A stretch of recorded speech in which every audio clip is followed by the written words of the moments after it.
Hello again. I've got a gun I can't shoot. Today I'm doing a first look at this, the Browning 825 Prestige. This gun, unfortunately I can't shoot it, so this is a first look. I'm not gonna cover any shooting impressions because there aren't any. And unlike some channels, I won't post a review unless I've actually shot the gun. So I'm calling this a first look because that's what it is.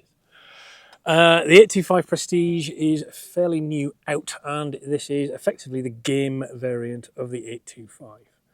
As you would expect, it has some features that make it a game gun. 6mm ventilated top rib with a steel front bead, a solid mid-rib. Chokes and boring are of course the same as a standard 825, so it's overboard with the Invector DS Plus Extreme Pro, whatever the hell they're called, I forgot, chokes. Slim beaver sort of sport a forend with a JMB signature. Hand cut checkering. Oh no, that's laser is what that is. That isn't hand cut. I do apologise. Nice bit of detailing, acanthus in the forend latch, and then back into this action. The action is where I think you will notice probably the most difference. We have a game scene on both sides, and then the gun is wrapped in this nice deep and very flashy, because it's got a lot of flash cuts in it, acanthus scroll. We'll come back to the engraving. Non-adjustable, slim bladed trigger, teardrops. The grip is no palm swell, quite slim, available as both a pistol and a rounded pistol. It does have a selector safety and standard top lever, and then 3656 drop, but it's quite a slim comb. Again, very gamey, definitely feels gamey, moves like a game gun, noticeably quicker and more easy to push around the sky than the standard sporter. Quite nose heavy, which I'm guessing is deliberate to give it a little bit of direction. It is balancing quite a bit forward of the pin there. I think if this did balance neutrally, it would be perhaps too quick at the front. Remember that, Johnny, the next time you send up a gun, if you're going into a competition, for instance. Other than that, it's a 725, sorry, an 825. Nice bit of timber. I think this is a grade 3-4 Turkish walnut. Nice bit of figure in it, and then of course the Inflex pad. But coming back to this action, obviously the barrels are nicely deep blued. The action is where the action is. Sorry. So we've got pheasants on this side, which are actually incredibly detailed. They've really pushed the boat out in terms of the amount of detail that you get in laser engraving now. And I think either you like this heavy style where you've got really heavy bordering around the birds, but then like insane detail in them, or you don't, or you prefer that kind of more gentle, fine Bellino style. Your preferences are what they are. Underneath, beautifully acanthus scrolled, hand finished, with these flash cuts that really do set it off. Not gonna lie, it does look well.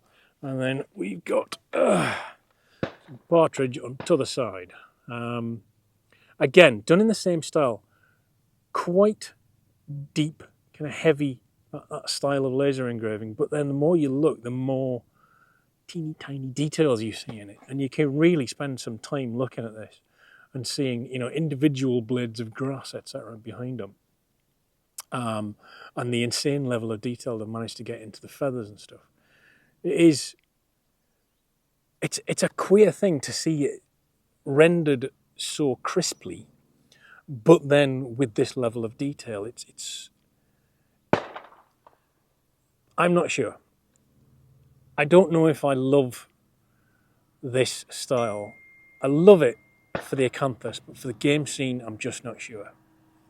I feel like if they just wound it back like 10 or 15%, in terms of the bordering, it would look nicer. But hey, personal preference. I've just had a guy come up to me whilst I was looking at this on the bench, kind of formulating my thoughts and say how much he loved it. So, you know, my opinion's my opinion, and it ain't the same as everybody else's, right? I'll be very interested to shoot it because a game 725, sorry, a game 825 will be something interesting for definite. Of course, I'll let you know when I get one, but interesting. Now, poisonal preferences aside, in terms of the engraving.